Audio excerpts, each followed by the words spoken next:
I met a very, very wealthy real estate developer in New York that came over with nothing from Europe when he was 18 years old. He's a multi-billionaire now. And each time he bought a building, he would call it either a pasta or a protein building. And I said, what does that mean?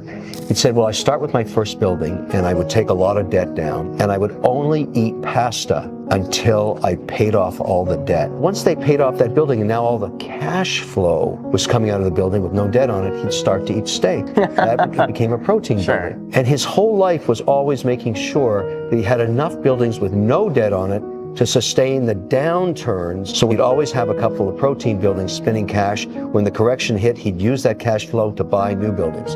But he never went bankrupt because he never extended himself so far that the protein buildings couldn't pay off the mortgages of the pasta building.